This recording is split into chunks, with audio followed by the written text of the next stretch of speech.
వెనిజులాలో భూకంపం సృష్టించిన అలజడి అంతా ఇంత కాదు. ఇప్పుడిప్పుడే వెనిజులా అన్నది తేరుకుంటోంది నెమ్మదిగా. అయితే ఇక్కడ వెనిజులాలో ఆ భూకంప ధాటికి అనేక భవనాలు పూర్తిగా నేలమట్టమైపోయాయి. ఇంకా శిథిలాల కింద నుంచి ఎవరినైనా ఉన్నారా అని చెప్పేసి వెలికి తీసే సహాయక చర్యలు ఇప్పటికీ కూడా కంటిన్యూస్‌గా కొనసాగుతున్నాయి. అయితే ఇక్కడ ఈ సహాయక చర్యల్లో స్పెషల్‌గా కాక్రోచ్ డ్రోన్‌లను వినియోగిస్తున్నారు.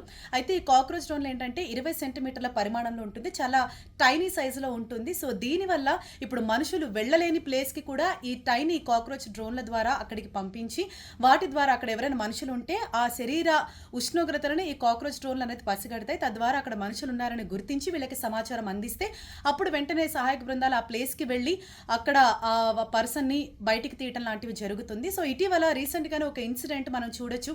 6 రోజుల తర్వాత శిథిలాల కింద ఉన్న ఒక పసికందను సేఫ్గా బయటికి తీసుకొచ్చారు అండ్ ఆ బేబీ కూడా సేఫ్గా ఉంది. సో ఇది కూడా ఈ కాక్రోచ్ డ్రోన్ సహాయంతో చేసిందే. ఇప్పుడు వెనిజులాలో భూకంపంలో శిథిలాల కింద చిక్కుకున్న వారిని రక్షించేందుకు ఈ స్పెషల్‌గా ఈ కాక్రోచ్ డ్రోన్‌లు వినియోగించడం పట్ల నెటిజన్లు కూడా హర్షం వ్యక్తం చేస్తున్నారు. అండ్ ఈ వీడియో కూడా వైరల్ అవుతోంది.